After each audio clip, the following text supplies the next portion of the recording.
Balvan spent more and more of his time in the sky world with Zonda, and Zonda spent more time by the mountain, rather than up high or out far over the plains. Physically, they were so different, but in their souls, they were so similar, and they shared many things. Of the people of the mountain, some left, others arrived. Some died, and some had children, as was the way of mortals. There came a day when Balvan sensed deep rumblings as he passed through the middle world, and, daring to poke his head out, he found a great battle underway.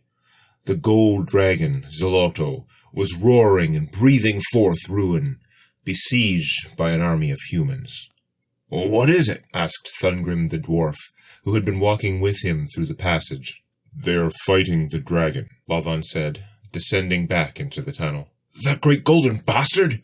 We should help him! Veli!" He ran back to the world of shallow sky where they had come from. "Veli, they're fighting that dragon!" Zonda, hearing the commotion, flew down to the sky world's entrance of the tunnel, not passing the threshold. "What's wrong?" "The dragon. Many people will die." "You're going to help them?" "I don't like fighting, but Thungrim—" "Then I'm coming with you." Zonda moved slightly into the tunnel, though all the strands of wind that made up her visible body were flowing away, as though trying to pull her back out into the open. "I don't want you to be hurt." "I don't want you to be hurt." Zonda flowed further in, taking his arm. Just then, Thungrim returned with his warhammer, with Velikanska squeezing in behind him. "I understand if you don't want to fight that terrible thing again, but it's my world, and at my age, I'm not sure how many more battles I'm fit for. If this is my last, it's okay. Can you let us up?" "We're coming," was all Balvan said, Zonda still holding his arm, as he reached up with the other hand, touching the stone of the middle world. Nothing happened for a moment, which stretched long, the two mortals clearly struggling with patience, knowing there was spirit stuff they did not understand, but itching to ask what they were waiting for. Thungrim just opened his mouth when Balvan said, "Now." A chunk of stone above them shifted rapidly upward, and they were suddenly greeted by gasps and cries of alarm and fear from many human voices, along with a great trembling thunder from uphill, as Zoloto's flames washed overhead, bathing the tunnel in red-orange light. Balvan motioned for the others to wait, and Zonda reluctantly released his arm as he phased up through the stone, rather than the opening he had just made. His head, shoulders, and body rose out of the ground next to a trio of armored humans, downhill from the block of very dense stone. This spot looked like a dark shadow cast by the stone, for the ground uphill and on either side was molten from the dragon's breath. "We are here to help," Balvan said, to those who had been spared by his shaping of the stone. "Please let the others know we are not on the dragon's side." "We?" stammered one of them. Thungrim stepped out of the hole, and Velikanska, who had helped him up, poked her head out, but couldn't fit her broad shoulders through. "Can you—" Balvan widened the shaft until the giantess could get out, while Zonda whooshed up. "This is not like your sky. It's a real sky." "Yes," he said, for the middle world was like a combination of their two worlds. Zonda swirled around, cooling the ground quickly, and they joined up with the bulk of the human army which had retreated to a lower ledge, while from higher up the slope, behind the smoke raised by burning brush and flesh, Zoloto's musical voice rang out. "Why do you struggle, all you little people? Your world will be so much safer, so much more beautiful, if you but worship me."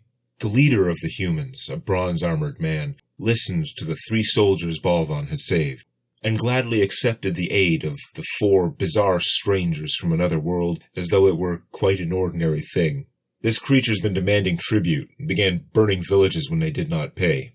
It's very dangerous," he said, as though a creature over 100 feet long could possibly be otherwise. They quickly formed a plan to assault the golden tyrant on the peak, all while Zoloto continued to shower them with his demoralizing words. "Surely you prefer my protection to my wrath."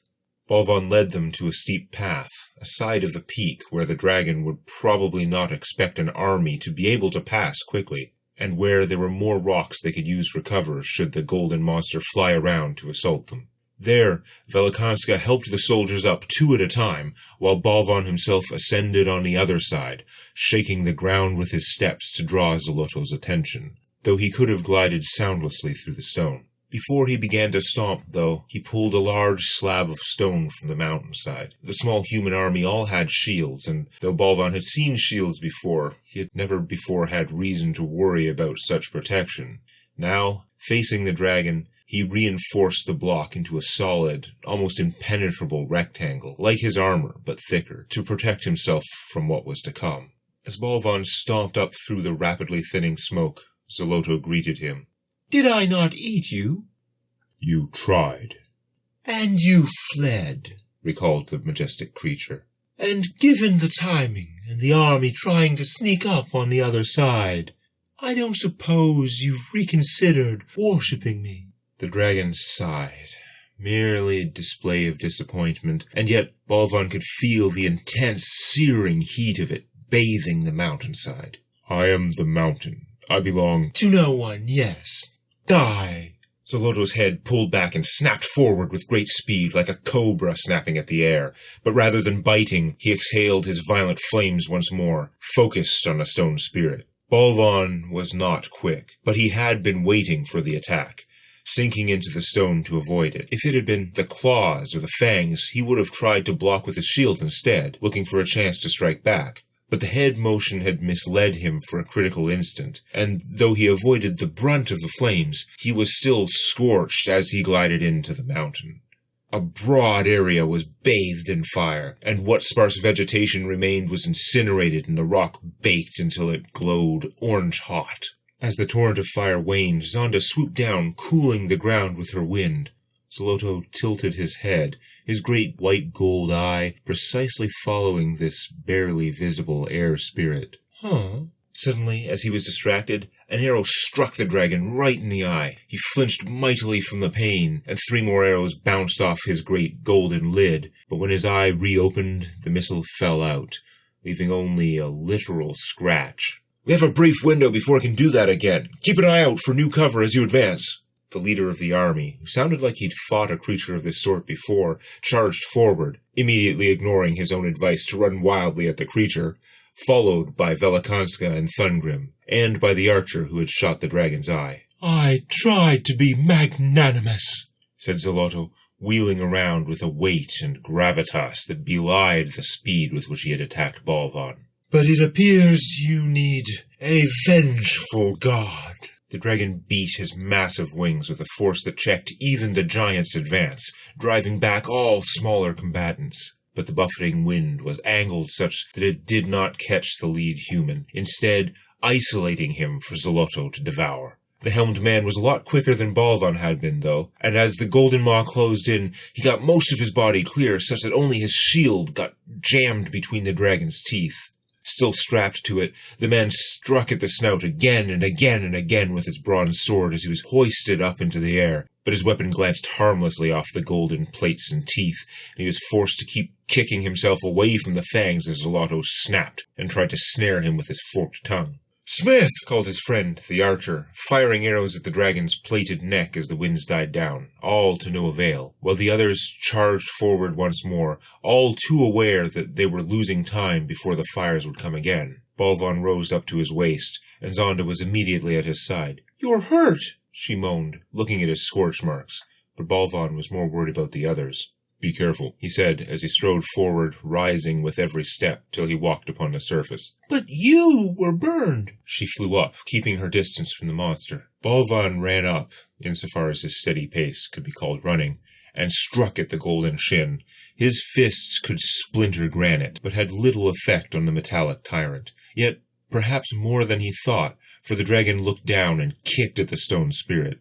As the smith continued to struggle, he took advantage of the distraction to slip his sword in behind a tooth, and wedging its point in front, he began kicking the hilt as hard as he could. On the third kick, with his bronze blade as a pry bar, the tooth budged and chipped off at the top, freeing his shield. The creature roiled in dental pain, the rapid head action tossing the man up in the air, where he barely managed to avoid falling back down into the jaws, instead sliding down between Zoloto's eyes to grab one of his horns. "Smith, what the devil are you doing?" called up the archer. "As long as I'm up here, I'm out of the fire. Find your cover, Vanar." Back down on the ground, Balvan was shaping the stone, raising it over and around the dragon's toes and heel. Once he had the foot trapped, he began jackhammering the ankle with his fist again. The third impact, with its reverberating force, cracked the golden armor, and Zoloto snarled with an anger that lacked his usual musicality. The other great golden forelimb reached across and struck, forcing Balvan to raise his stone shield and block, but the force was mainly directed at the stone-encrusted foot. Smashing down with his titanic strength, Zoloto was able to then wrench his claws free of Balvan's snare, and with a powerful beating of his wings, his golden bulk began to rise off the ground. The soldiers on the mountain and the giant shrank away, seeking cover, as the dragon whipped his head around in a great circle, tossing the smith high into the air. Seeing this, Zonda flew up to intercept him as his arc topped out and he began to fall again. "Thanks," he said, as though this were a perfectly normal day. "You're so light," she said, surprised how little effort it took to arrest the armored man's fall, compared to the difficulty of even budging Balvan. "Is there any way you can keep him on the ground?" he asked as the wind spirit drifted down gently with him. "I don't know, but I can try." Zonda brought him down towards the slope, but then released him from 20 feet up, unaware that it was not a safe height for most humans. Fortunately, Smith dropped into a roll and seemed relatively unscathed as she streaked off. Balvan could only stare up, prepared to sink into the mountain if the fires came again, but Zonda flew high over the rising dragon and created a mighty downdraft. Zoloto's gilded wings cast great shadows across the battlefield, generating a tremendous force with each wing beat. But all of that power was required to lift the heavy creature off the ground, and the counterforce of Zonda's sudden gust of cold wind ruined his flight profile, causing him to drop. He landed heavily on all fours, shaking the ground and emitting an indignant roar, barely keeping his head from scraping the ground. Balvan rose up next to Zoloto's face and punched him in the jaw with a force that could have collapsed a small building. The dragon's head shook, turning to face the spirit with murder in his eyes, only to be hit by a charging giant. Velikanska came in like a battering ram, rocking the great snout sideways, but with her arms wide open, clasping down on the monster's jaw to keep it closed. "Nice one, Veli!" Thungrim leapt off her shoulder onto the gold worm's face, adjusting his stance, and delivered a brutal hammer blow from on high, cracking Zoloto's gleaming face right between the eyes. Though the blow didn't break all the way through the armored carapace, Zoloto snarled through his teeth with a pained, almost squealing note as the stocky giant strained to keep his mouth closed. His incredible downward biting strength was near useless for pushing his jaw open. Meanwhile, Vanar the archer scrambled over, as though he'd seen something on the ground, while Balvan began trying to shape the stone up and around both the dragon's claws simultaneously, trying desperately to mold enough rock over them to prevent the monster from breaking free. Zoloto strained against the new restraints, strained to open his maw. He swept his head side to side, sliding Velikanska dozens of feet, but she held firm. And so he began sucking in air through his great nostrils and through his gritted teeth. Velikanska tried to grip down even tighter on the top and bottom of his jaws, but there was no way to stop the intake. Scrambling atop the golden head, Thungrim could feel the rumbling. "He's gonna do it, Veli! You can't stop him!" But she continued clutching the snout, as though trying to crush the unforgiving armor in her powerful arms. She turned her head to the side, seeing all the little humans rushing toward them with swords and spears, spurred on by her and Balvan's apparent success at pinning the monster. She looked back at the little dwarf, grimly. "No, no! Come on up here! Veli!" Thungrim stood up again on the snout and began pounding at it, but his desperation lacked the technique of that one cracking blow, his warhammer glancing off the golden plates. After a third strike, he slipped and fell flat. Balvan was trying to shape stone around Zoloto's neck, but the dragon bucked just slightly, shattering the outcropping while it was still thin, and leading the mountain spirit to keep reinforcing around his claws instead. Thungrim could feel a bass rumble now from throughout the dragon's head and body. He scrambled over, reaching out to take the end of one of the giant's fingers in his hand.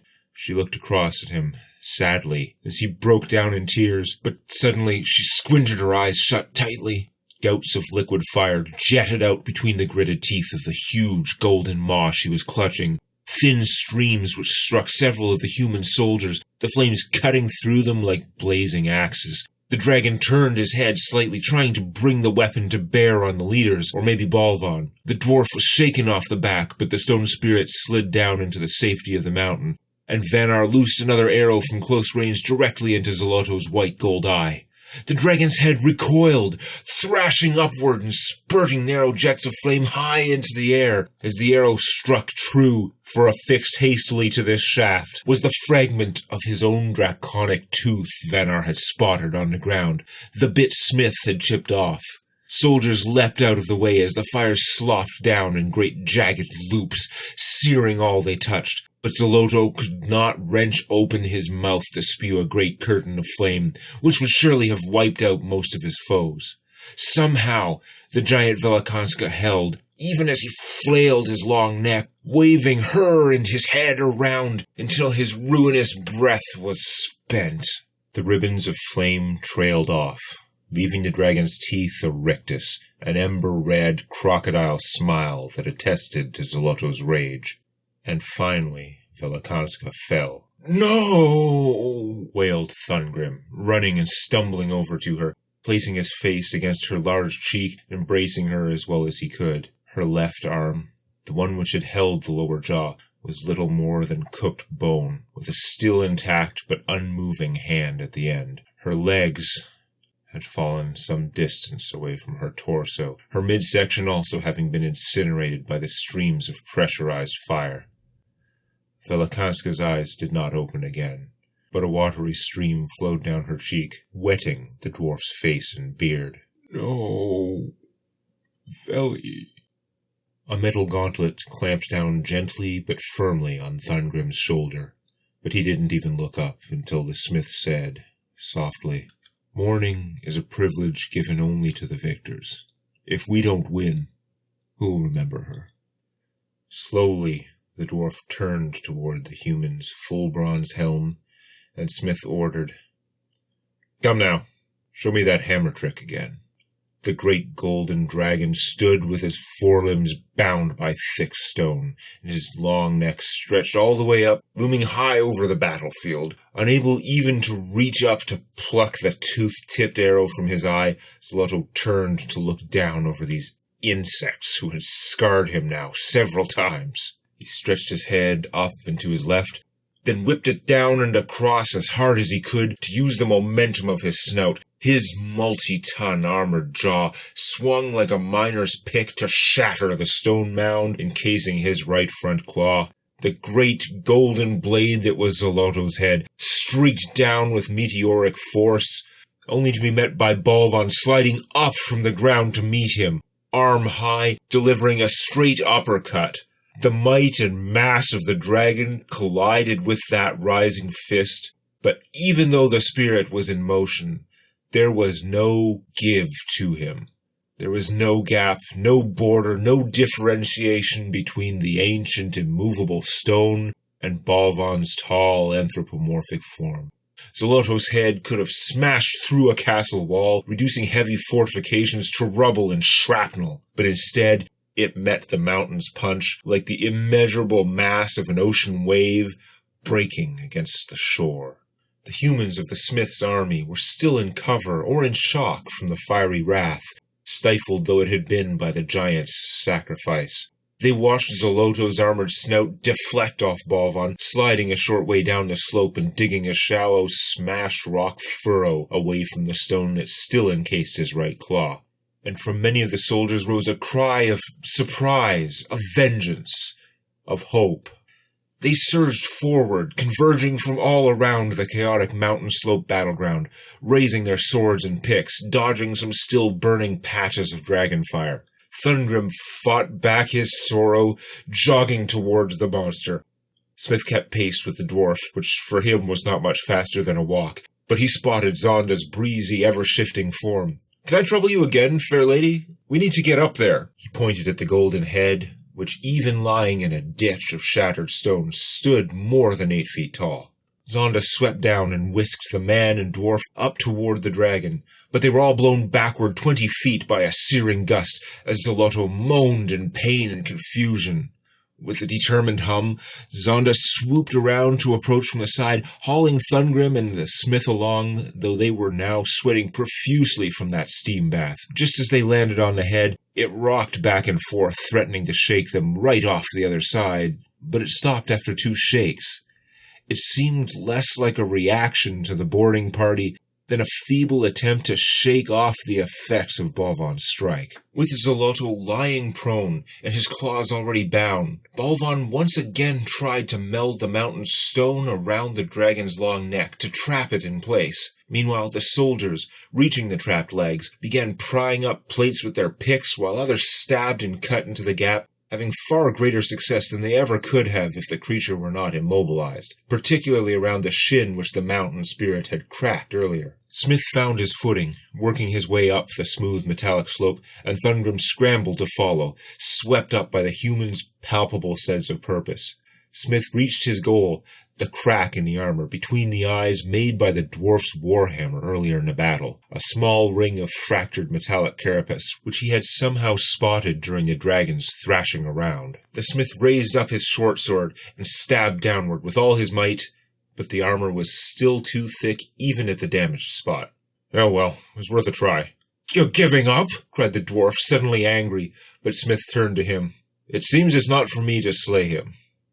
It's for you." The armored man allowed himself to slide down a bit, bracing his greaves against the left eye ridge. He grasped his sword by the blade, and lying flat, he jammed its point into the cracks.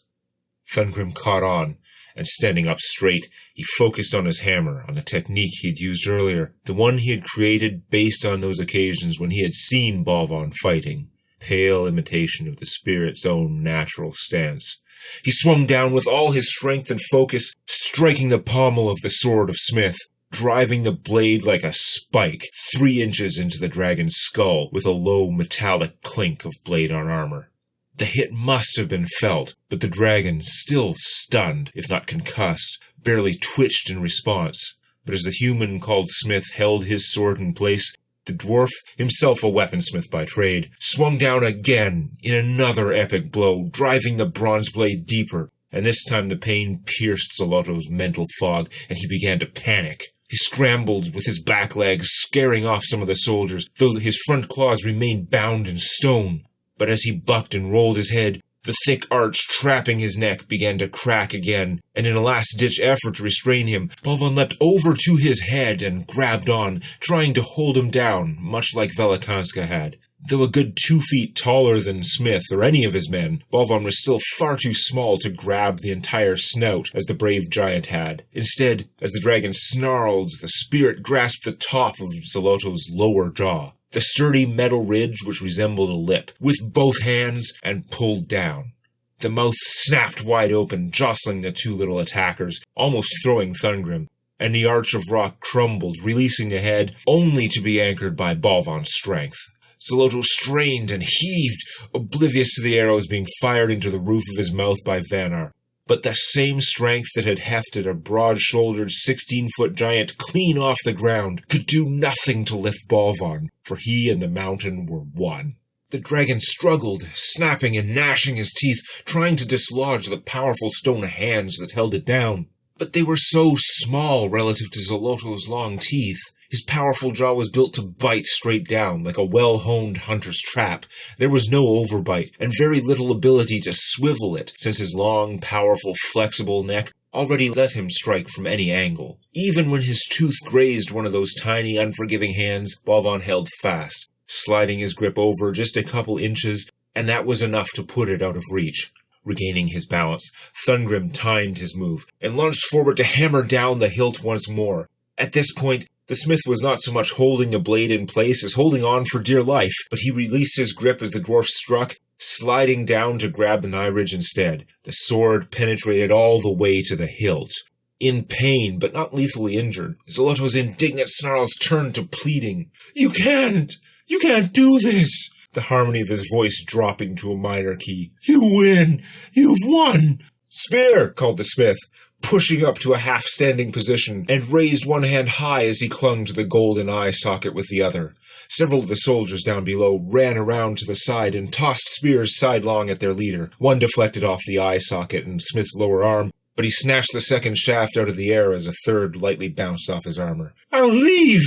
Unable to break free of the clamp that was Balvan's grasp, the less confident the dragon sounded, the more disharmony, the more hysteria crept into his orchestral tones. "You can't just kill me! I can help you!" Trapped though he was, just one side of his lower jaw was locked to the mountain in one small spot, and he was still able to rock his head vigorously around that point, almost shaking off the two attackers. Grunting as he flopped down from the dragon's desperate bucking, Smith looked over at the dwarf, who nodded, his own face grim and determined. "On 3, the man whispered, but then he lifted his helm up far enough to show his lips and mouthed on 1, emphasizing him with a strong index finger as his faceplate fell back down. Thungrim looked perplexed, but nodded once more, suggesting that he understood, as Zolotto bucked his head again, further bruising the pair as they flopped up and down. As soon as the dwarf's footing looked remotely stable, Smith called out, 1, as though counting up, but they both surged into action. Thungrim pushed his aching body, rising to his feet to stride forward, raising his hammer, but Smith moved much faster, sliding down the golden armor and catching himself with his offhand on the hilt of his bronze sword, which was still stuck so deep through the armor and skull that the blade could not be seen at all. Zlotho had heard Smith's whisper, just as he had heard and felt the army ascending the hidden slope earlier. So he was waiting to buck again on a count of 3, and in his panic and unaccustomed fear, perhaps still dazed from Balvan's cataclysmic blow, he was still waiting for the count of 3, even as they moved. 2, with one swift motion, almost as if he had practiced for this bizarre, utterly unique situation, Smith pushed off with his knee, yanking out his short sword and spinning around to plunge the spear in his other hand down the wound. And Thungrim lunged forward to hammer the end of the spear down like pounding in a spike. A terrible cacophony resounded across the mountain's peak, like 100 instruments playing, each striving to drown out the others, only to break their strings from the effort. Many of the survivors of the battle swore they would never forget that sound, if not hear it wail in their dreams. Vanar admitted many years later that he could hear it still, even in waking hours, if the air around him grew too quiet.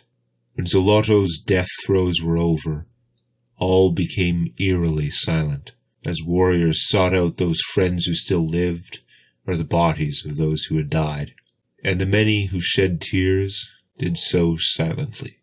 The dragon's golden armor seemed to have lost all luster. Having fought through his grief, Thungrim was now free to mourn his friend Velakanska, and did for many days. The human army bandaged their wounds, buried their dead, and after a couple days they went back down the mountain, returning to their homes. But they returned a little reluctantly, because their king remained behind. The smith stayed with Thungrim for a number of days. He said little, though he thanked Balvan and Zonda deeply for risking themselves to help. But after slaying the dragon together, the man stayed, just being present for the dwarf. At the end of his week's vigil, Thungrim rose, looking wary, and he told Balvan and Zonda, "I am a very old dwarf. For the decades spent with you, and with the community here, I did not feel my age, and for that, and so much more, I am in your debt. But I think my years are finally catching up, and my heart can't take much more. I'm gonna take the smith up on his offer to travel with me back to my people." The man and the dwarf left soon after. The departure of Thungrim and the loss of Veli left a gap in the lives of the people of the mountain. But such wounds heal over time. There were few newcomers anymore, but there were new loves, new children, and in many ways life at the mountain was the easiest and happiest it had ever been. With Zolotto no longer a threat, Balvan reopened the passages to the middle world, and the Garden of Two Skies became the Garden of Three Skies. Unlike the other two worlds, The middle world now had several towns near the mountain, giving the people the ability to trade for things they needed. In the wake of the battle, the humans fell upon the peak, swarming like ants over the dragon, stripping away all parts of the body for uses both practical, mystical, and superstitious. Within a year, nothing remained, not even the massive bones. It took some time for Balvan's burns to heal. Zonda, wanting to help, found that he didn't like having her fuss over his wounds or worry aloud about him, but he brightened up talking with her about other things, and was quite happy just to sit quietly with her, holding a small stone in one hand, rolling it about. Both of them had pushed themselves in battle, finding they were each stronger than they had known. Yet neither had enjoyed it, the stress of battle, the horror and the loss, even victory, though of relief, did not feel like something to celebrate. Not to the two spirits. They spent a great deal of time in the middle world, building and growing that plane of the garden together. Balvan rarely journeyed down to the roots of the mountain anymore, and though Zonda was a wind and to travel was her nature, she traveled less far and less often than she used to, except for her daily path up from the sea and over the mountain in the Feywild. The further either of them strayed, the more they hastened back to the other. There came a day when Balvan sat near the peak in the Feywild watching the sun rise, and Zonda swirled slowly, lazily around him. He rose to his feet, and as she looked up quizzically with the wispy indentations that served as her eyes, he reached down and took her slight hands in his dark, strong ones. "I am the mountain. I belong to no one," he said, as he had said many times. "But since I found you, I no longer feel alone. I know you must travel far and wide, because that is what you are. But if you would agree to always come back to me, Zonda, I would happily belong to you." "Aw," she cooed, touched by his words. "but that is not fair. If you belong to me, why am I in charge? I've always been the wind of the mountain, even before I knew it was you." She swooped up, surrounding him like a slow dancing vortex. "If you would belong to me, then I would belong to you. I will always return to the mountain." "And the mountain will always be here, waiting for you." Balvan pulled out the small stone he had been working, which now had a hole through its center, making a circle, and he gave the ring to Zonda, as he had seen people give such things to the person they cared for most. But when she placed the ring upon her finger, it weighed her down like an anchor, making it difficult to fly. Clearly she could not wear it, but not wanting to reject his gift, she asked Balvan to keep it for her. The ring of stone was given pride of place in the middle of the Garden of Three Skies, in the Feywild, and every morning as Zonda streaked up from the sea, bearing moist, salty air up to the peak, she sailed down the inland slope, as she always had, touching the birds, the insects, and all the flowers, and now, as she passed, she also touched the ring of stone, a gentle caress, and a pledge to always return to the mountain. They were happy times, happier the more they were together, but not perfect. Something had changed about the drow elves of the Underdark. Balvan was not sure what, but more and more often dark warriors and wizards would infiltrate the mountain from below, seeking to challenge his strength, forcing him to fight, and for those who refused to be intimidated, leaving him no choice but to beat them into crawling away. Meanwhile, in the Feywild, a great wave crashed along the shore, flooding the land for many miles, though the water that reached the mountain was only a couple inches deep. The salt water receded quickly, but not before a great many animals and several spirits, a fox, a fire spirit, and a dragonfly, fled up the slope for a while, spooked. "Where did all this water come from?" asked Zonda. But the animals didn't seem to know, and the spirits didn't seem to know. But then a great shadow passed over the Garden of Three Skies. Zonda soared up to meet the rock, flying beneath the great red raptor who was gliding from the south on 100-foot feathered wings, and she asked, "Where did all that water come from?" But all they said was, "Snakes," and the rock carried on their way, leaving her to wonder what it meant. Balvan! Balvan! A pair of young Nezumi pups sprinted out of the tunnel like rats fleeing a Shadowfell. Somebody scary! Balvan raised an eyebrow, but took more serious note when Znanya, the granddaughter of wise and long-departed Sova, emerged from the tunnel. He has come, she intoned in muted horror. With a short but intense flutter of her wings, the Kenku bridged the gap between them, and leaning close, she said to Balvan, almost in a whisper, "The West King.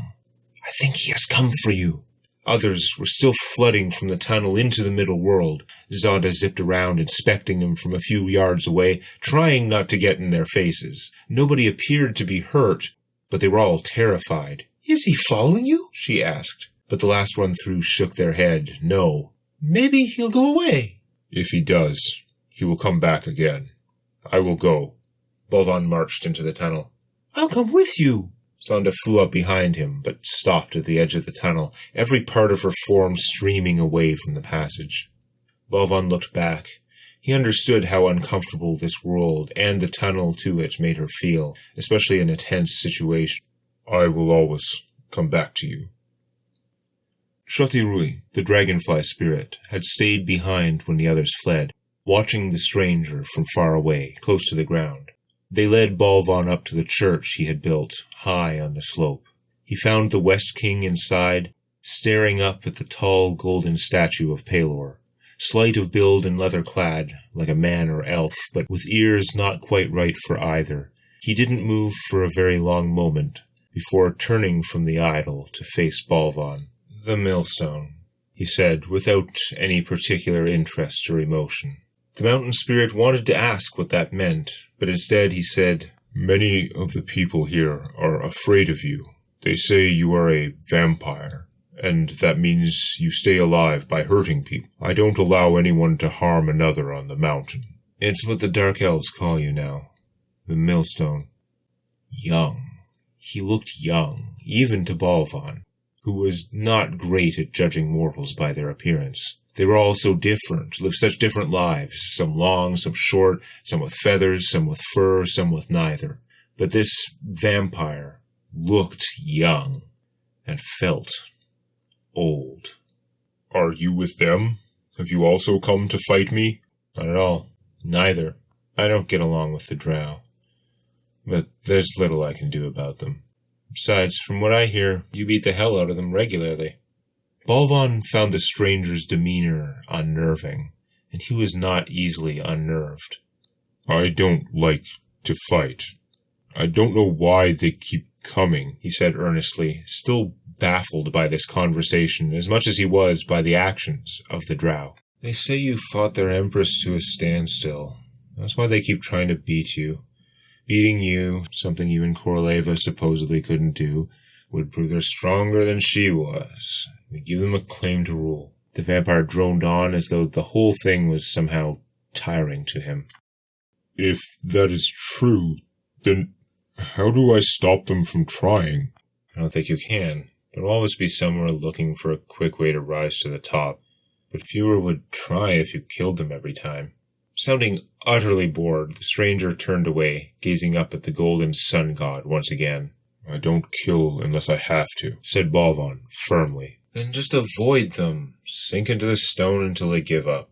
The one they called the West King seemed to know a great deal about Balvan, making him wish he had talked to more people about this king they so feared. "If I don't stop them when they come up through the mountain, they may hurt other people. I don't want that, either." The stranger rolled his head around his shoulders, then stopped part way, his head leaning far back, tilted his face just a bit, so he could meet eyes with Balvan. "You know," with a slight but extremely mischievous grin, his face, his flat expression, came alive. Instead of straightening out his head, he straightened the rest of his body to match, lifting off the ground at an angle, and drifting back a couple feet from the base of the statue. "You know what I would do if I were you? If I were a spirit who can beat up any elf, but doesn't want to kill them, doesn't want to let anyone else get hurt." The smile crept into his previously monotonous voice. "I would tell them the price to fight you is 2 silver coins. "Silver?" Balvan didn't understand. "And Wasn't sure if this sudden liveliness was a good thing. I don't care about silver. But they do, said the vampire, still hovering at an odd angle to the ground. And more than that, the drow each keep 2 silver coins hidden on their person. They believe that if they die, especially if they die deep underground, that their soul may become lost. And if that happens, they need 2 silver coins to pay Anku, the ferryman, to come find them and bring them home. If you tell each one that they must pay 2 silver coins to fight you, some of them, the weaker ones, might lose their nerve. Maybe word will get around. There was a real twinkle in his eyes, his little red pupils, as he explained the idea, but that lively glint quickly passed. He sounded wistful at the end, his face settling back into the old blank expression. They don't want to die without the toll. That all sounds strange to me, said Balvan, straightforward as always, but I will try. The West King straightened back up till his feet touched the ground again, and he walked up beside Balvan. I've changed my mind. I think I'll leave you alone after all. I'll be curious to see how the Dark Elves react.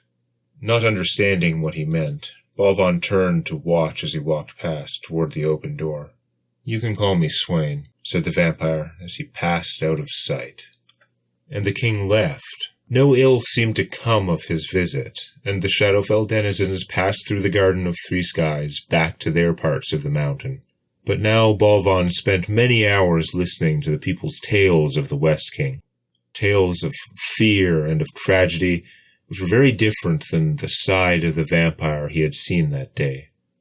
Balvan could barely remember what life had been like before the people of the mountain, alone but for daily visits from Pelor.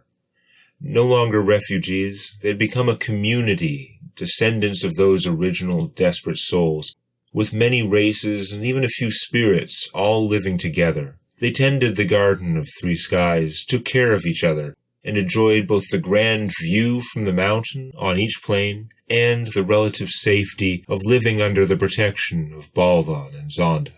Znanya, granddaughter of Sova, nurtured an egg of her own for many months until from it hatched a beautiful daughter, a little birdling whose wet feathers glistened in the new dawn. Mala, said Znanya, that is your name, little one. Zonda danced around, peeking at the new baby from every angle, as she always did, while Balvan stood back and observed all the joyous goings-on. But Orange Ears, the fox spirit who had taken refuge from the flood, saw something new in the mountain spirit's impassive expression. What's on your mind? Asked the fox. Do spirits ever do that? He pointed at the happy mother bird. Have children? Most do not, to be sure. But it has been done, said the now curious fox, flicking their 3 tails anxiously as they awaited the next question. Do you know how? Well, for foxes it's easy. We just take the shape of a mortal, charm them, and do the things mortals do. Normally the child is a mortal, though a slightly foxier one. But if the fox takes the form of a female and carries the child themselves, sometimes a true fox is born. What about other spirits? I don't know about that. Orange Ears tilted their head. Spirits aren't male or female, as most mortals are, so there's no simple formula. But I bet it involves giving up a piece of yourself. In the astral sea. Piece which becomes a new spirit. I see, said Balvan, watching Znanya cradle her child. Balvan thought for a long time, as life continued. Swain had been right. As word of the 2 silver got around, drow did not stop coming to challenge the one they called the Millstone. But they did seem to attack less often, perhaps some of the weaker, less confident, or more superstitious ones, taking it as a bad omen. But after several years, the idea of a child stayed in his mind. So many had been born, grown, and passed, as mortals do. But Balvan had seen the faces of parents, and how much they cared for their children. But how? He thought of trying to shape a small mountain from the ground, but the stone he controlled was all connected, and the roots of the mountain were very broad near the surface. Would that not simply be more of the same mountain? More of himself? In the end, though he had only a vague idea of what to try, he began working anyway. He He made a small body out of stone, roughly similar to his own form or to that of a human. He spent countless hours shaping and reshaping, trying to find a form that was right for an arm, a leg, especially for the head and face. At first, he kept his work secret, even from Zonda, working when she was out flying across the land. One day she did, of course, happen to catch him working, and he was embarrassed, sliding his work down and out of sight. I cannot explain why, but I feel compelled to have a child of my own, or at least I must try. Let me see. A little reluctantly, Balvan pulled the carving back up from the stone in which he'd been hiding it. She's so big. Babies are usually small, like this. Zonda motioned with her hands, miming a shape about the size of a loaf of bread. I don't know much about spirit children. I wasn't sure if they would grow like mortals do, he said. Then why not make her as big as you? Zonda said, circling around the rough statue, about 2.5 feet tall. Because a child should be smaller than the parent. At least at first, he said. That much he was sure of. Why do you call them she? Orange Ears said spirits don't have him and her. She said, drifting past slowly. I don't really know. But mortals like to name things and put them in types. They call you he. I think they will call this one she. You think I'm being silly, don't you? No, I think you'd make a wonderful parent. She laid her hands on his shoulders. I just wish I knew more so I could help you. I know about birds having babies, and bees, and really big birds, but I don't know of any spirits who have. For years, he continued to work on his would-be stone child. He made the stone denser and denser, but varied that density inside the body, as the deep dragon had shown him, forming organs and joint-like lines within the solid rock. The head he fashioned in the likeness of Zonda's transparent face, whose shape could only be inferred by looking at her fluid form, but whose contours he now knew by feel.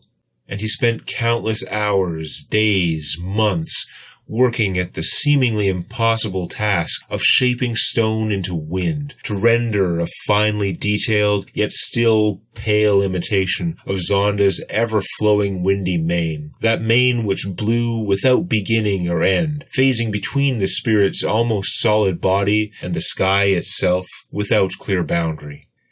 Finally, the stone child's form was complete, but it was just a statue.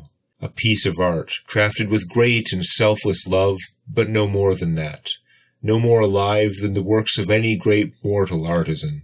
Balvan needed to find a way to impart a piece of himself, to transform this thing into a spirit, into his child. It had been years of labor, and Balvan had thought long about this, though he had no proof that his idea would work. Only his hope. His and Zonda's, for though it was his dream to have a child, and his hands and power that had done all the work, she wished with all her heart that her friend would succeed, rather than be disappointed. And so the mountain spirit sat next to his inanimate child. The standing statue was about the same height as him when he sat upright. He put one hand on his shoulder, but his other hand he lay upon his chest. Zonda hovered 20 feet away, giving him space, but watching with great intensity and trepidation as Balvan's hand began to sink into his chest.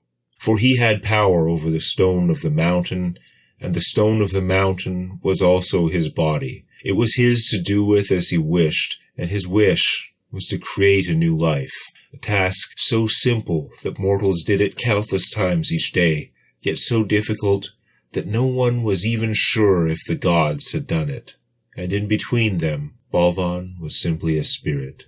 His hand sank in, past the wrist, into the core of him, and there he shaped off a small piece. He didn't dare take too much, but was also afraid that if he took too small a part, it may not be enough. It was painful. Pain of the body he could suffer, and he had many times. But the pain, the panic, the thought of giving up a part of himself was almost overwhelming in that instant. His hand, which had passed so readily into his chest, now felt so heavy, so weighed down by this fragment as he tried to pull it out. If he could not part with this piece of himself. How could he be a parent? Would he even deserve to? And so he let go, not of all his fears, but enough. And his hand emerged from his chest, holding a simple pebble an inch across. Zonda gasped as she looked at him. She looked across the world he could not see, the spirit world, the astral sea. Stalwart and mute as always, her friend, but the loving glow bright in his hand.